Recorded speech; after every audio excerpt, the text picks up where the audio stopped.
Welcome to the Leo. Chandrababu గారు కలెక్టర్ల సమావేశంలో ఏదైతే భూ సమస్యలకు సంబంధించి ప్రధానంగా వస్తున్నటువంటి ఫిర్యాదులు ఉన్నాయో వాటిని త్వరితగతిన పరిష్కరించాలని చెప్పి కలెక్టర్లకైతే ఆదేశాలు జారీ చేశారు. ఇదే సమయంలో చంద్రబాబు గారు కొన్ని కీలక వ్యాఖ్యలు చేశారు. అలాగే డిప్యూటీ సీఎంగా ఉన్నటువంటి పవన్ కళ్యాణ్ గారు కూడా కొన్ని కీలక వ్యాఖ్యలు చేశారు. ఏంటి అంటే, ఎవరైనా సరే ఈ భూముల వ్యవహారంలో వేళ్లు పెట్టి వీటిని కబ్జా చేయాలనో లేదా లిటిగేషన్ పెట్టాలనో ప్రయత్నం చేస్తే వాళ్ళ మీద పీడీ యాక్ట్ అమలు చేస్తామని చెప్పి చంద్రబాబు గారు చాలా స్పష్టంగా అయితే వార్నింగ్ ఇవ్వడం జరిగింది. ఎందుకంటే గతంలో ఈ అక్రమ రేషన్కు సంబంధించి కూడా ఈ పీడీ యాక్ట్ వచ్చిన తర్వాత కొంత కంట్రోల్ అయింది. మొత్తం కంట్రోల్ అయిందని మనం చెప్పలేం, కానీ కొంత కంట్రోల్ అయిన మాట వాస్తవం.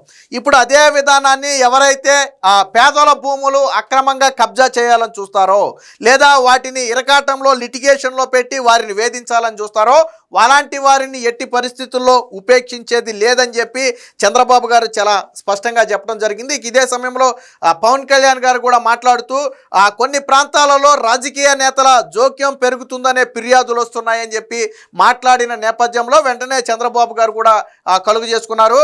ఎట్టి పరిస్థితుల్లో ఏ రాజకీయ నేత ప్రమేయాన్ని ఇందులో అంగీకరించవద్దు. ఈ భూ వివాదాల్లో ఏ రాజకీయ నేత కూడా తలదూర్చకూడదు.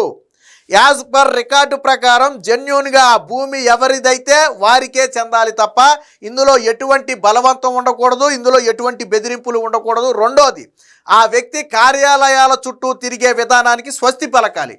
ఫర్ ఎగ్జాంపుల్, భూ రిజిస్ట్రేషన్ జరిగిన తర్వాత పాస్ పుస్తకం కోసం ఒక ఎంఆర్ఓ ఆఫీస్కి ఎన్నిసార్లు తిరగాలో రైతులకు అవగాహన ఉంటుంది. ఎన్నిసార్లు తిరగాలో, అవసరమైతే ఎన్నిసార్లు చేతులు తడపాలో మనందరికీ తెలిసిన విషయమే. కానీ ఇక నుంచి ఇలా ఎంఆర్ఓ కార్యాలయాలు చుట్టి వాళ్ళు తిరిగి వాళ్ళని బ్రతిమలాడి మన సమయం వృధా చేసుకుని వాళ్ళకేదో సమర్పించుకోవాల్సిన అవసరం లేకుండా ఆ పాసు పుస్తకాలు మొత్తం కూడా కొరియర్ ద్వారా నేరుగా రైతు ఇంటికి చేరే ఏర్పాట్లు చేయాలని చెప్పి చంద్రబాబు గారు చెప్పారు. అక్కడితో ఆగలేదు. రిజిస్ట్రేషన్ డాక్యుమెంట్స్ కూడా మనం రిజిస్ట్రేషన్ అయిన తర్వాత మళ్ళీ వెళ్ళి రిజిస్ట్రేషన్ కార్యాలయానికి వెళ్ళి డాక్యుమెంట్స్ తెచ్చుకోవాల్సిన పరిస్థితి ఉంది. సో అది కూడా పదే పదే రిజిస్ట్రేషన్ కార్యాలయాలు చుట్టూ తిరగటం, బ్రోకర్లను సంప్రదించడం, మళ్ళీ వాళ్ళు ఎంతో కొంత తీసుకోవటం, ఈ తలనొప్పి కూడా ఉండకుండా ఆ రిజిస్ట్రేషన్ డాక్యుమెంట్లు కూడా కొరియర్లో పంపే అవకాశాన్ని పరిశీలించాలని చెప్పారు. బట్ పాసు పుస్తకాలు అయితే 100% కొరియర్లోనే పంపడానికి ప్రయత్నం చేయాలని చెప్పారు. సో ఇదొక మంచి నిర్ణయం. అలాగే 22A ఏదైతే ఇప్పుడు ప్రధాన సమస్య 22A, ఎందుకు ఇది ప్రధాన సమస్యగా మారిందంటే, గత వైసీపీ హయాంలో ప్రధానంగా వైసీపీ ఆక్రమించాలనో లేదా లాక్కోవాలని చూసిన భూములు ఏవైతే మాట వినలేదో వాటన్నిటినీ 22Aలో పెట్టి వాళ్ళని ఇబ్బంది పెట్టే పరిస్థితి వచ్చింది. పైగా ఒక సర్వే నెంబర్ లేదో ఎకరం కోసమో 2 ఎకరాల కోసమో దాన్ని 22Aలో పెడితే ఆ సర్వే నెంబర్ మొత్తం కూడా 22Aలోకి వెళ్ళిపోయి అందులో ఉన్న మిగిలిన వారికి కూడా ఇబ్బంది ఎదురయ్యే పరిస్థితి. వాస్తవానికి నా భూమి 22Aలో ఉందండి, ఎకరం 1/2 ఎకరం ఉంటుంది. బట్ నా సర్వే నెంబర్లో సబ్సెక్షన్లు ఉంటాయి. సో ఆ భూమి అంతా పెట్టడం వల్ల నాతో పాటు ఇంకో 10 మంది సఫర్ అయ్యే పరిస్థితి. అందరి భూములు కూడా 22Aలోకి వెళ్ళిపోయిన పరిస్థితి. అలాగే ఫ్రీ హోల్డ్ భూములు ఏవైతే ఉన్నాయో అవి కూడా తీవ్ర ఇబ్బందులు. వైసీపీ హయాంలో అక్రమంగా దోచుకోవడం కోసం లేదా తక్కువ రేట్లకు లాక్కోవడం కోసం ఫ్రీ హోల్డ్ చేసి పెట్టినటువంటి భూములు, ఆ విషయంలో కూడా ఇప్పుడు ఇబ్బంది పడుతున్నటువంటి పరిస్థితి. సో ఇవన్నీ కూడా త్వరితగతిన పూర్తి చేయాలని చెప్పి చెప్పడం జరిగింది. ప్రధానంగా రెవెన్యూ సమస్యలు కలెక్టరు, జాయింట్ కలెక్టర్లు వీళ్ళు ప్రధానంగా వీటిని పూర్తి చేసే సమస్యలను పరిష్కరించే బాధ్యతను అయితే అప్పగించారు. దానికి సంబంధించిన వార్త వచ్చింది, ఒకసారి చూద్దాం. భూముల లిటిగెంట్లపై పీడీ చట్టం, వచ్చే భేటీలో భూ సమస్యలే తొలి ఎజెండా, పట్టాదారు పాసు పుస్తకాలన్నీ కొరియర్లోనే పంపాలి, కలెక్టర్లకు సీఎం చంద్రబాబు ఆదేశాలు, ఉత్తరాంధ్రలో రాజకీయ నేతల జోక్యం పెరిగిందన్న పవన్. సో ఇందులో ప్రధానం ఏంటంటే, పీడీ యాక్ట్ ఏదైతే ఈ భూముల లిటిగెంట్ల వ్యవహారం ఉందో దీంట్లో ఎవరైతే ఇన్వాల్వ్ అవుతున్నారో వారి మీద పీడీ చట్టం ప్రయోగిస్తామని చెప్పి చాలా స్పష్టంగా చెప్పారు. తర్వాత జరగబోయే కేబినెట్ భేటీలో ఈ భూ సమస్యలే తొలి ఎజెండాగా మేము అంటే చంద్రబాబు గారు ఈ భూ సమస్యలకు ఎంత ప్రాధాన్యత ఇచ్చారు అనేది చెప్పడానికి ఇది ఒక ఉదాహరణ. గతంలో కూడా ఒక వీడియో చేసుకున్నాం. సో ఆ వీడియోలో రెవెన్యూ శాఖ మంత్రి అనగానికి కూడా స్పష్టమైన ఆదేశాలు ఇచ్చారు.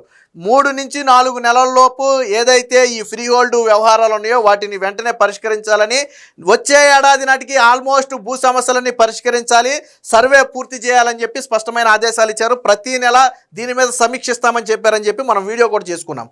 సో ఇప్పుడు చంద్రబాబు గారు ఎంత ఇంపార్టెన్స్ ఇచ్చారు భూ సమస్యలకి, రెవెన్యూ సమస్యలకి అనేది చెప్పడానికి ఇది ఒక ఉదాహరణ. ఒక భేటీ మొత్తంలో ప్రధాన ఎజెండాగా ఈ సమస్యలు అయితే తీసుకుంటున్నారు. ఇక పట్టాదారు పాసు పుస్తకాలు ప్రధానమైనటువంటి సమస్యలు సోషల్ మీడియాలో కూడా ఎక్కువగా కనపడుతుంటాయి. సార్ మా పాస్ పుస్తకం రావట్లేదు, సార్ ఎంఆర్ఓ గారు ఇవ్వట్లేదు, విఆర్ఓ ఇవ్వట్లేదు, ఎప్పుడో రిజిస్ట్రేషన్ చేసుకున్నాం పాస్ పుస్తకం రాక మేము ఇబ్బంది పడుతున్నామని చెప్పి రకరకాల ఫిర్యాదులు వస్తున్నాయి.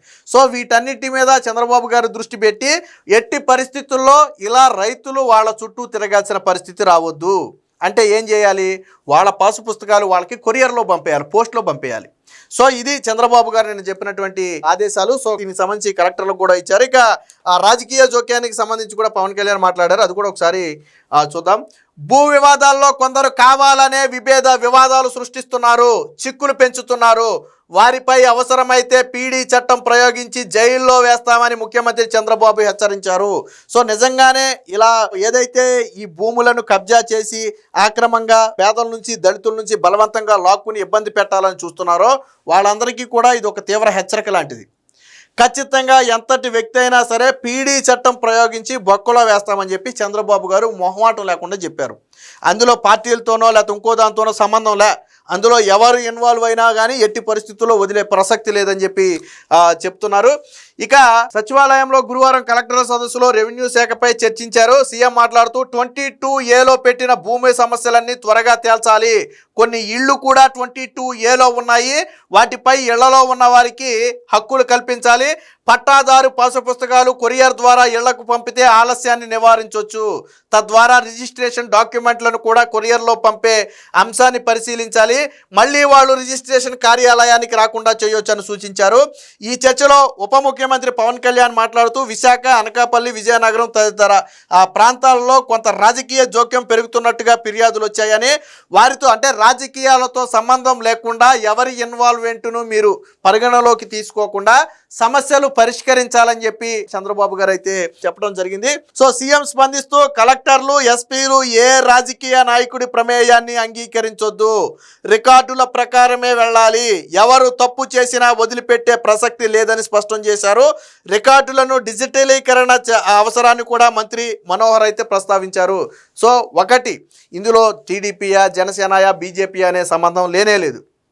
సో వాళ్ళు వైసీపీ పార్టీ, ఇంకో పార్టీ ఎవరైనా కానివ్వండి, మాజీ మంత్రి ఎవరైనా కానివ్వండి, ఏ పొలిటీషియన్ ఇన్వాల్వ్మెంటు కూడా ఈ రెవెన్యూ శాఖలో ఉండొద్దు. కలెక్టర్లు కానీ ఎస్పీలు కానీ అటువంటి జోక్యాన్ని మీరు అసలు పరిగణలోకే తీసుకోవద్దు. ఎంతటి వ్యక్తి అయినా సరే ఎట్టి పరిస్థితుల్లో ఉపేక్షించొద్దు. న్యాయపరంగా ఎవరికి చెందిన భూమి అయితే అది వారికే చెందాలి. ఒకరి భూమిని ఇంకొకరు దౌర్జన్యంగా బలవంతంగా బెదిరించి లాక్కోవడం కుదరదు. వైసీపీ హయాంలో జరిగింది ఇదే, కాబట్టే ప్రజలు 11 సీట్లు ఇచ్చారు. కాబట్టి అలాంటి పరిస్థితి మన ప్రభుత్వంలో ఎవరికీ రావద్దు. కాబట్టి అందరూ కూడా ఒళ్ళు దగ్గర పెట్టుకుని మెలగాలని చెప్పి చంద్రబాబు గారు హెచ్చరికలు అయితే జారీ చేశారు. ఇక జాయింట్ ఎల్పిఎంలపై జేసీలతో పరిశీలన, భూ రికార్డులు, రిజిస్ట్రేషన్లు, ఆస్తి పత్రాలన్నీ డిజిటలైజ్ చేస్తున్నాం, కీలక డాక్యుమెంట్లన్నీ కూడా క్లౌడ్లో పెడతాం, లింక్ డాక్యుమెంట్లను డేటా వేర్ హౌస్లో పెడుతున్నాం. 2019 నుంచి 24 మధ్య అప్పటి పాలకులు తమకు దక్కని భూములను 22A కింద నిషేధిత జాబితాలో చేర్చారు. అమ్ముకుందామని వెళ్లేసరికి హక్కుదారులు లబోదిబోమనే పరిస్థితి వచ్చింది. భూ సమస్యను 100% పరిష్కరించి ప్రజలకు సవ్యంగా డాక్యుమెంట్లు ఇవ్వాల్సిన బాధ్యత కలెక్టర్లదే. చాలా స్పష్టమైన క్లియర్ కట్ ఇన్స్ట్రక్షన్. భూ సమస్యను 100% పరిష్కరించి ఆ డాక్యుమెంట్లను సవ్యంగా ఎవరైతే సంబంధిత వ్యక్తి ఉంటాడో భూ యజమాని వారికి అందే వరకు చూడాల్సిన బాధ్యత జిల్లా కలెక్టర్ల మీదే ఉందని చెప్పి చంద్రబాబు గారు అయితే చెప్పారు. ఇక జాయింట్ ఎల్పిఎం భూములపై ప్రతి జిల్లాలోనూ ఒక జాయింట్ కలెక్టర్తో పరిశీలన చేయించి నిర్దిష్ట గడువులోగా ఈ సమస్యలన్నీ కూడా పరిష్కరించాలని చెప్పారు. ఇక పెండింగ్లో ఉన్న పట్టాదారు పాస్ పుస్తకాలను వెనువెంటనే జారీ చేయాలని, రికార్డుల నవీకరణలో నమోదైన చోట నుంచే నేరుగా హక్కుదారులకు కొరియర్లో పంపాలని. అంటే ఎక్కడైతే ఆ భూమి రిజిస్ట్రేషన్ అవుతుందో, ఏ ఏరియాలో అవుతుందో, సో అక్కడి నుంచే నేరుగా ఆ పాసు పుస్తకాలను కూడా సంబంధిత దారుడికి పంపాల్సిన బాధ్యతను తీసుకోవాలని, పైగా ఎంఆర్ఓ కార్యాలయాలు, విఆర్ఓ కార్యాలయాలు చుట్టూ తిరిగే అవసరం లేకుండా ఒకసారి రిజిస్ట్రేషన్ అయిపోతే ఆ వ్యక్తి పాసు పుస్తకం ఆ వ్యక్తికి వస్తుంది అనే భరోసా కల్పించాల్సిన బాధ్యత కూడా కలెక్టర్ల మీద ఉందని చెప్పి చంద్రబాబు గారు అయితే చెప్పారు. మొత్తంగా రాష్ట్రంలో వైసీపీ హయాంలో మనం గతంలో మాడుకున్నాం, దాదాపుగా 5.5 లక్షల దరఖాస్తులు వచ్చాయి. ఈ రెవెన్యూ సమస్యల మీద ఈ కూటమి ప్రభుత్వం వచ్చిన 17-18 నెలల్లో వచ్చిన మొత్తం దరఖాస్తుల సంఖ్య 5.5 లక్షల దరఖాస్తులు. అందులో ప్రధానంగా ఫ్రీహోల్డ్ భూములు కావచ్చు, 22A కావచ్చు, లేదా జగనన్న సర్వేలో జరిగినటువంటి అవకతవకలు, అంటే ఎకరం ఉన్న వ్యక్తికి అరెకరం రావటం, లేదా 70-80 సెంట్లు రావటం, ఇలా భూమి తగ్గింది అని వచ్చినటువంటి దరఖాస్తులే 1,00,000 పైన ఉన్నాయి. సో వాటన్నిటినీ కూడా చంద్రబాబు గారు అయితే పరిష్కరించాలని చెప్పారు. మొత్తంగా రెవెన్యూ సమస్యలకైతే చంద్రబాబు గారు పెద్దపీట వేశారు.